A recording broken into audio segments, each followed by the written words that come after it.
Yn ymder dyffrynnoedd Eryri, mae bwthyn dan fillti thangau. Cys di chi a fi. A dyma fydd cartref i'n 7 pechadur yma penwythnos wrth iddynt geisio darganfod pwy yw'r pechadur eitha a pwy sydd rhy sanctaidd o bell i fod ar y rhaglen.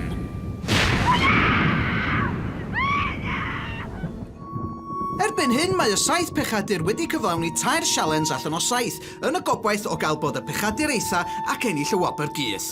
Y 3 sialens sydd wedi ei gyflawni ydy barusrwydd, bolgarwch ac enfigen. Sarah Manchip oedd yn fuddigol yn y sialens gynta, ond Malex erbyn hyn ar y blaen ar ôl ennill y ddwy ddwytha.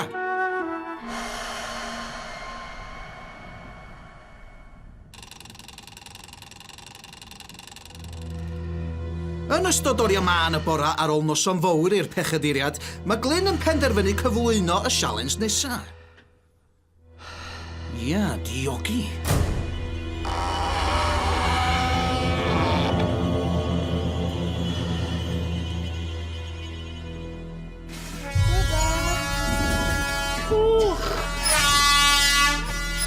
Fuck off! Ai, up, up. Ti'n licio fi as?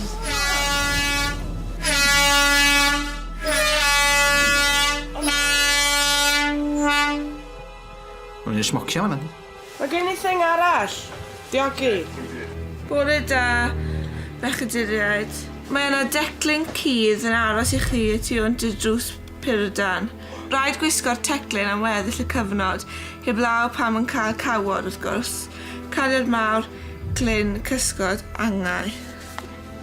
Fi'n codi achos fi'n mynd i ennill siarad achos diogi yw e. Fi yn diolch. Be fi fod wneud? Ydy fi'n gweithio nawr yn syth? Switch on, ia? Ie? Byddai'n ei ddefnyddio rein i ennill ar y person... O na, fi actually'n confused now. Ach diogi yw e. Falle laziest person. Ti wedi dechrau fe? Ie. Ti'n cael yn dechrau fe? Ydy e'n mynd newid pan ti'n hynna? Ond ma'n cheato. Ie. Challenge mewn dan y diogi ddo, ie. Dyd o'n cheato sy'n ei rhywbeth yma fe'r corff drwy fi wneud e? O'n i'n meddwl neud yr ffordd y corff, ond nes ti'n cael mwy o clics yn eistedd yn benodi. Ie, ond beth di hein ddim di ddallt ydy, mae y pechadur efo lleio o gama fydd yn fuddigol. So ti'n trio ddim bod yn ddiog? Gyda pob aelod yn gwisgo'r pedometers am weddill y penwythnos, gawn ni ganlyniad y sialens honno ar ddiwedd y gyfres. Reit, amser brecwast. Oh, guys, mae'r Glyn... Oh my god, guys, breakfast! Sna ddigon yna i bob. O, cute, a toast o bob dim! Toast double dim ar glef fawr ia. Mae'n rhywbeth rhy dda. Ie, mae'n rhywbeth Mae'n rhywbeth sy'n oed. Mae fe'n free money, ddo. Felly o... Dwi'n mynd i peeps. Ie. Nôl bunch o knives, Iaro. Rhan am ofyn cyllid.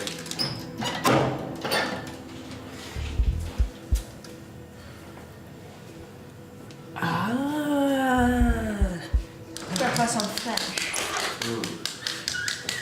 Beth? Dwi wedi darganfod y beth. Be? Pwrpas hein ydy shower. Mae'n costio 50p yw'r shower. Na chwng chi'ch da. Ti rili eisiau cawod? Os mi'n am jog. It's fine. Ew, cadach yn zinc lawr. Ar ôl I bawb ond Lex gael cawod, chamwch chi'n sglywed. Amser I osod y sialens nesa. Fi ddim wedi clywed hwnna. Oh my god, guys, byddwn ni... So bod i'n sgaif nôl? Yey, bar da! Apelsin, apelsin. Glyn, Hi, Glenn! Yo! Hey! Oh, Sialens arall. Mae'n amser. Yn barod? Chwant. Mae'n siŵr eich bod yn disgwyl rhywbeth sexy al gwirion. Cawyr. Y cantau I orffen y ffroethau siop Willy ac arllais boced o ddŵr oer dros y hunain sy'n ennill. Nawr, pwy sy'n teimlo'n sexy? Cariad nawr, sexy Glyn. Fi yn Glyn. O, dwi ddim efo bras I chi wisgo. Pwy sy'n barod, guys? Fi! Pwy sy'n teimlo'n sexy?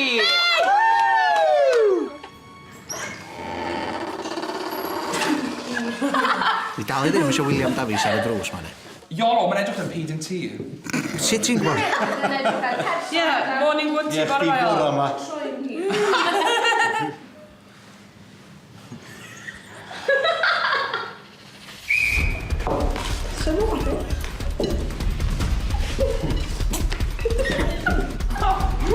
O'n i'n teimlo'n awkward yn bita fe, achos oedd yn edrych fel pidyn, ac o'n i jyst yn meddwl amdano be mae mam gyd y cyd wedi bod yn feddwl pan maen nhw'n gwylio fe, chma, o fi'n good girl. Sa'n gwneud pethau fel yna. Nes i ddechrau ar y balls, yr plums, a nes i'n gael chance i fynd at y coc, sef y banana. Mae gen i'n syniad sydd yn ei am bita fo heb iwsio nwylo ddo, a'r banana, ond dwi'n nes i synnu'n hyn, really. Nes i fel developio tactic o just tynnu'r banana, wedyn next thing I know, o'n i wedi bita fo. Oedd challenge Chwant yn really doniol. O'n i'n moyn ennill e, o'n i'n meddwl, I've got this, gallwn ni wneud hwn. Ffrwythau, lyfo fe, gallu wedi bita nhw, rili gloi. Nes fi'n sylweddoli yna, dim dwylo. Ond bod yn dwylo, o'n i'n peelo'r banana, o'n i'n mynd yn gloi, ond amlwg ddim digon cloi, a nes i goffi yn eto.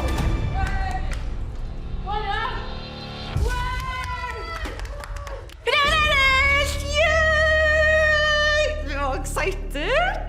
Wel, o'n i'n gwybod bod fi'n bod yn rili dda ar hwnna, achos bod fi'n gwneud llaeth o ffrwyth yn ysgol i'r plant bach. Fi'n gwneud pob dydd. Corbas lefn, llaeth o ffrwyth. A fi'n wedi bod yn watch nhw fel maen nhw'n bita, a wedyn ni'n meddwl tactig oedd i cnoi y croen off a spit o'r mas a bita banana fel o fi'n mynd. Nes i gadael Yasmin ennill, oherwydd oedd hi mor adamant i ennill y challenge yma. Fi di ennill 2 sialens y barod, mae hi di ennill dim. O'n i'n rili dda gyda'r banana. Nes i dychmygu oedd e'n banana Colin Farrell, so nes mynd syth mewn, cnoi skin mas, ripo fe i shreds, llyncu banana yn llawn, dim mes, dim fuss. Ges i injury bach cael fight o Lex. So, gallu gweld e. A mae nawr yn troi'n porffor. So, a mae hwn yn digwydd i fi, a fi'n toughnut, achos fi wastad yn cael rhyw fath o injury mewn unrhyw challenge fi'n neud, fel chi'n gwybod yn barod. Nes i colli plam. 1 second oedd yna, y second arall oedd yn ar y llawr, a oedd neb yn dweithio ble oedd e, so rhyw fath o set-up. Pwy ti'n meddwl? Wel, falle Sarah Manchester sly bitch, ond falle oedd yn y camera crew sa'n gwybod. Nes ymlaen ar y lle. Reis, falch de. Swn i'n licio hwn. Mae'r amser wedi cyrraedd i gael gweld be ydych chi wir yn meddwl o'ch gilydd. Oh my god, ble mae fe? Fi jyst gweld e! Mae'n anodd. Weird. Dwi'n meddwl bod fi wedi gwneud reit rybys yn hwnna, actually. Oedd hwnna'n gysylltiad bach odd, ti ddim really eisiau meddwl bod ti'n fab.